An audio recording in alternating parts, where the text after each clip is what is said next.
Look, I am a huge fan of train wrecks, especially in comedies. But I guess maybe it was the hip hop fan in me. Like I had to pause. I had to pause it for like a hot 10, 15 seconds after she said something like, let me get my thoughts together or whatever. I just knew some awkward, 8 Mile freestyle was coming. And I had to brace myself for that. And it's like, yo, Shawna just ain't read the room, fam. It's like, ain't nobody here to hear, nobody came to hear the Talib Kweli bars. Nobody came to hear, like this conscious rap. You're at a party with everybody looking fly, open bar, champagne, this and the third, and you out here spitting, the common freestyle bars. You're giving them Rhapsody when nobody asked for the Rhapsody acapella freestyle bars. That, oh man, that made me cringe.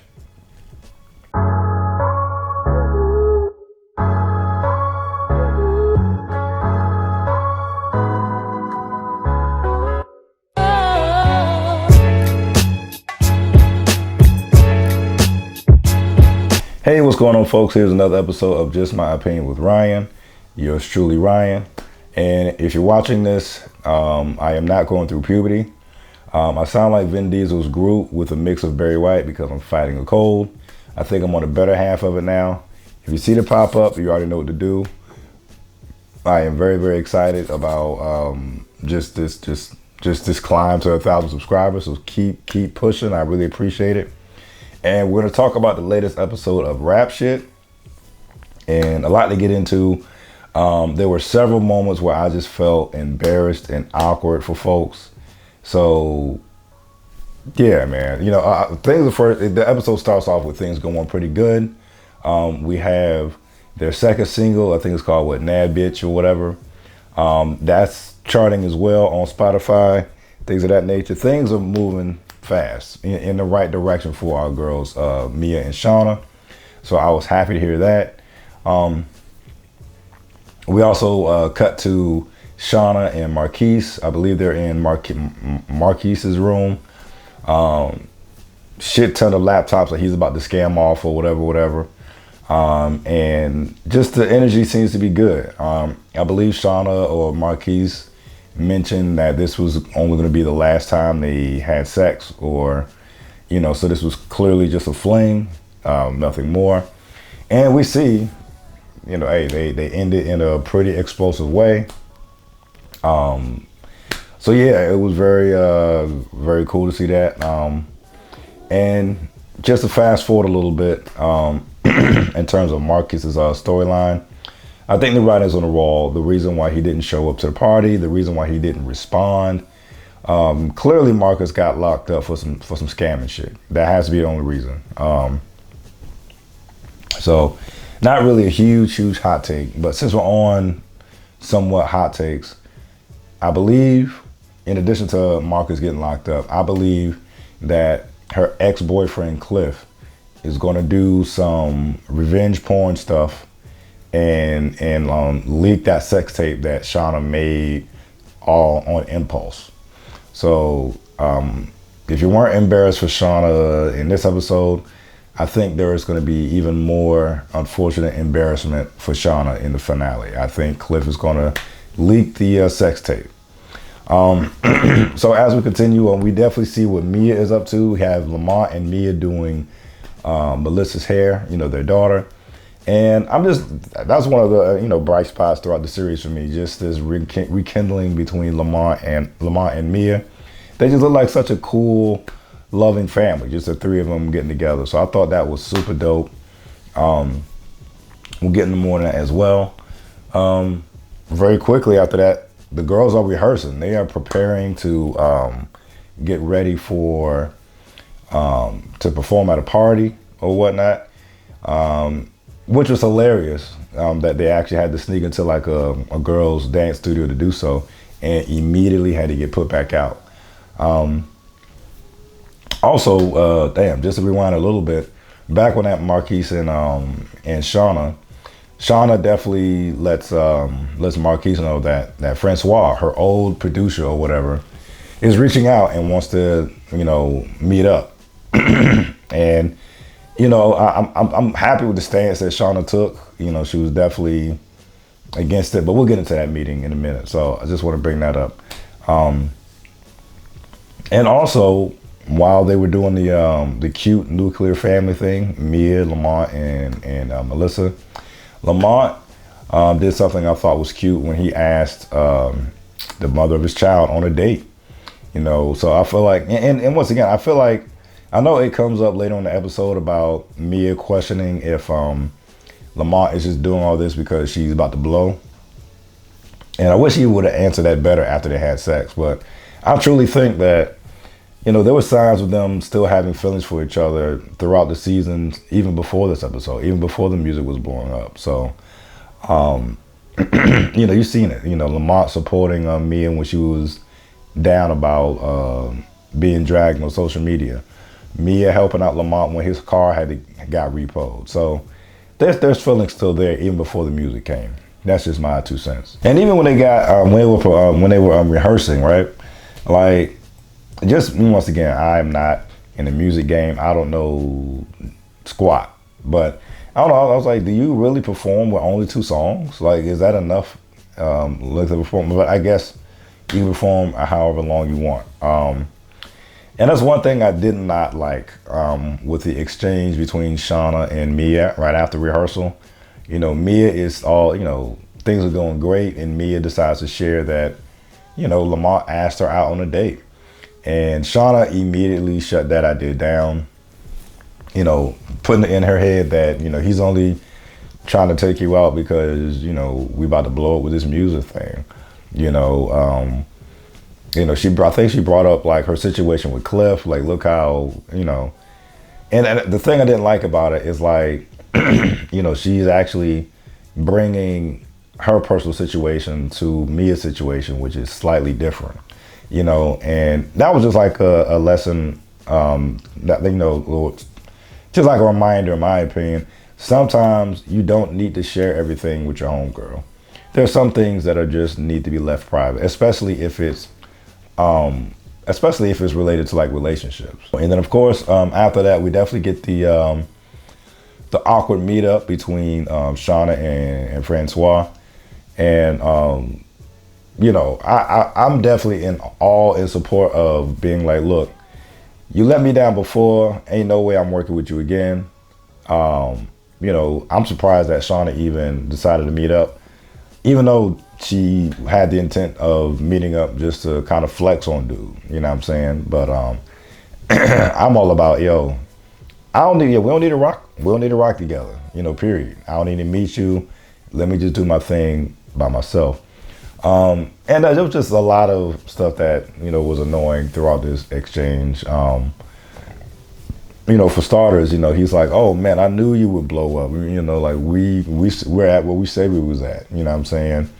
And it's like, nah, well, Shawna had to get it on her own, it seems like, because Francois left her behind after he took off.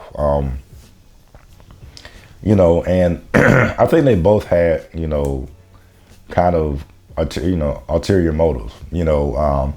As I mentioned, Shawna wanted to go there to try to flex on him with the success that she's having.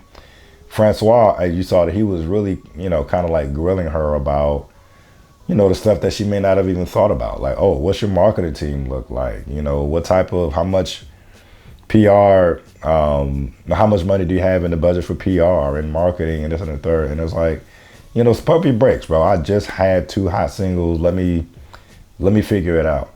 So I feel like they both had, different motives. He wanted to try to grill her as if, she's really not ready for the type of stardom she's about to have. And again, she wanted to flex on him. And it, it definitely kind of got awkward, or maybe awkward might be the wrong word. I guess you could say intense, in a sense. He's gloating about his artist, Rain and Rain, and Shawna didn't Shawna didn't pull any punches about how she feels about that music, which of course is an immediate shot of Francois since he produces this girl's music. And on the flip side, I really appreciated, out of the whole exchange, I really appreciated Shawna just really stepping to him like, yo, I don't want to hear all this stuff about, I knew we could blow up and this and that type of stuff. You know, I'm paraphrasing, of course, but it's like, you know, you can't say that to me. Like, you gave up on me, and apparently, at some point in that, you know, in their early careers, he actually stole a song from Shawna, like, or didn't give her the credit, you know, and he's claiming that he paid her and she's never seen it. And that is one part I definitely appreciated about this particular episode. Huge hip hop fan. I listen to hip hop oriented podcasts all the time, and I swear, whether it's somebody like the Lox, which is more in my era, or whether it's somebody like your Meg Thee Stallion or Migos or something like that, it seems like at some point in everyone's career, or in most rappers' career, there's always a story about the attempt of them getting screwed over, or them actually getting screwed over. You know, if you remember from the Lox days or the Bad Boys days, you know, a good number of those artists came back with complaints about being screwed over by P. Diddy, whether it was the Lox, Mace, Black Rob, or, you know, things of that nature. And even currently, you know, it wasn't too long that I think Offset was on Twitter saying that his, you know, the owner of Quality Control Music, QC Music, P, you know, he actually is screwing over Offset, according to Offset. You know, you got, you know, arguments from Lil Uzi Vert from back in the day. The list goes on.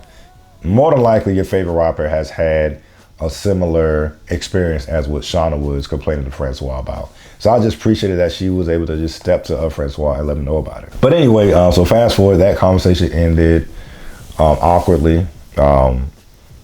And they about to go to the spot. It is Mia, Shawna, and Chastity, you know, who is for whatever it's worth, trying to make it work.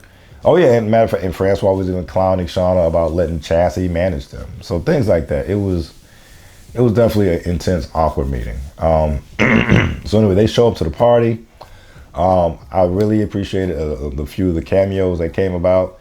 We had the Timberland we had the Timberland cameo, which was awkward as hell. No thanks to Shawna. I mean, not Shawna. No thanks to Chastity.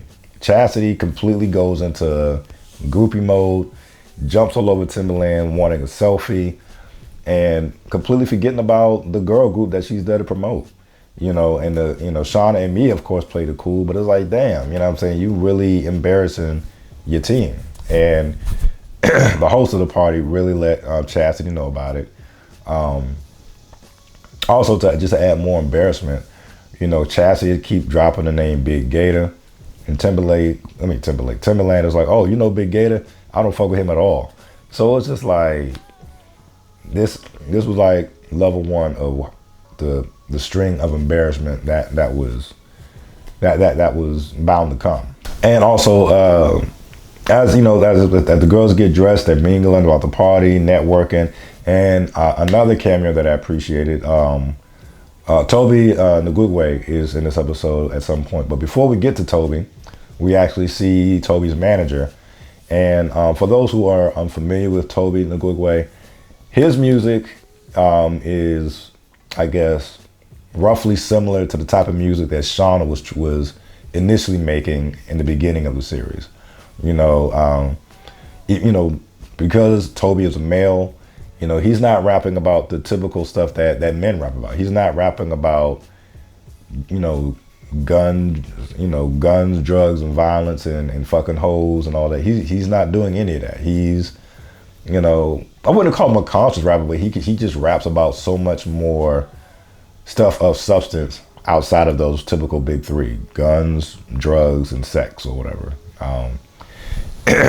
So anyway, they meet with the manager, and level embarrassment number 2. Shawna definitely kind of brings the cat out of the bag, like, yeah, I'm the pin behind the group. Kind of not indirectly, kind of throwing Mia under the bus. It's like, damn, I'm saying, nobody has to know that you're my ghostwriter. Like, you didn't have to say you're the pin behind the, the group or whatever the case is. So that was strike. That was embarrassment level number 2. And we all know what the Ace of Spades version of the embarrassment was. We know what the top level embarrassment was. So I think that's what really threw Shawna off. She was going out of the way to impress someone who represents the type of style that she initially wanted to do in the first place. So shortly after that meeting, it is time to perform, and the girls are on stage and they are killing it. They hit you with that first single they had, Now Bitch or whatnot.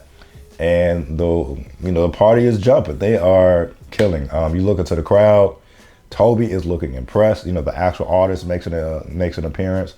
But the part that embarrassed me the most, they finish that first set and she catches a glance of the manager, Toby's manager, and he looks kind of disappointed. And look, I am a huge fan of train wrecks, especially in comedies. But I guess maybe it was the hip hop fan in me. Like, I had to pause. I had to pause it for like a hot 10, 15 seconds after she said something like, let me get my thoughts together or whatever. I just knew some awkward, 8 Mile freestyle was coming. And I had to brace myself for that.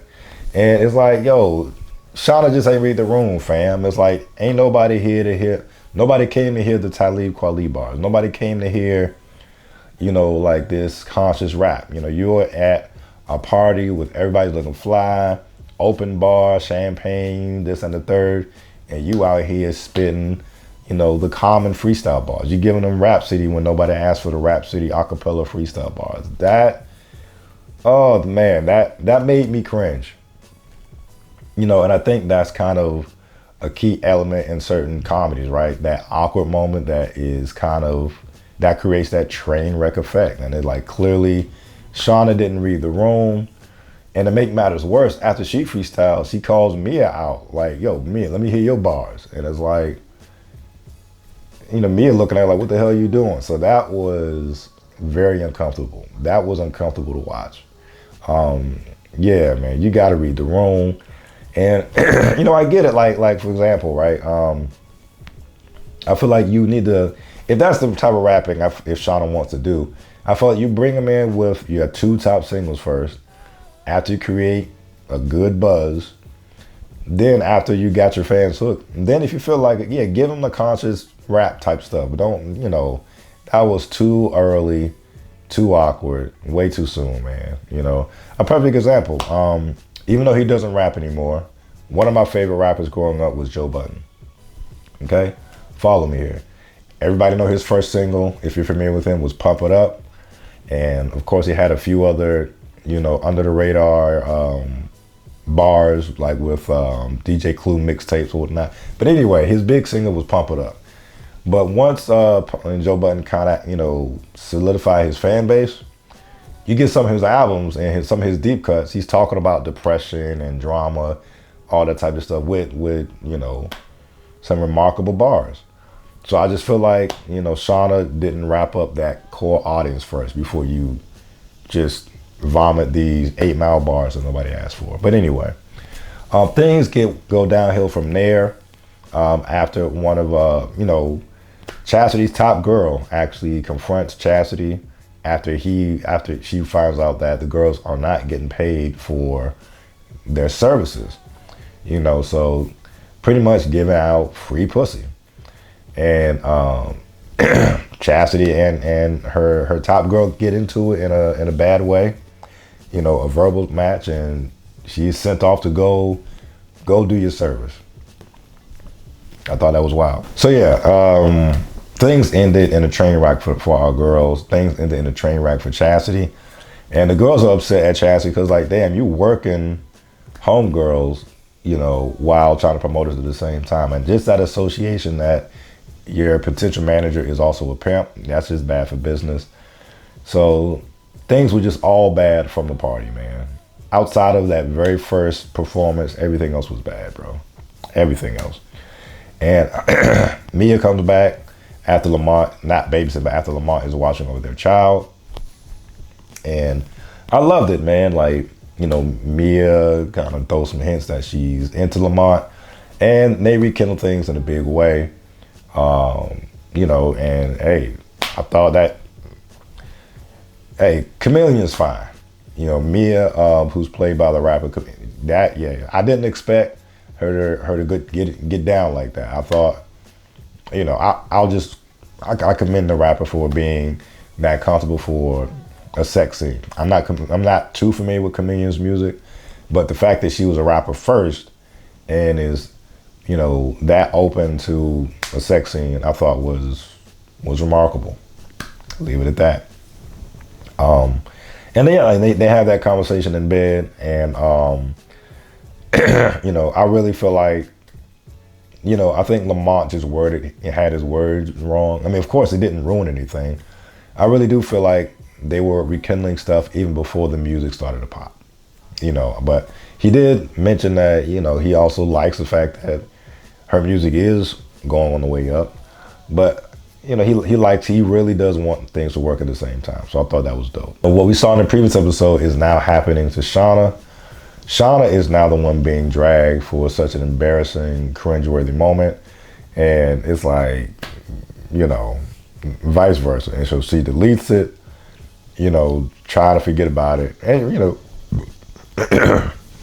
and like most things, you let things die down for a few days, couple weeks, people forget about it. So I feel like that's the only strategy that Shawna can play. And it ends, if I'm not mistaken, with her texting Marquise, who yet again does not respond. So as I mentioned, truly feel like he got locked up for some scamming shit. Hopefully he doesn't drop down and snitch on Shawna, because I think that's another possibility for where the finale could go. Nevertheless, folks, these are just my opinions. Pardon the voice. Love it or hate it. These are just my opinions, as I said. Peace.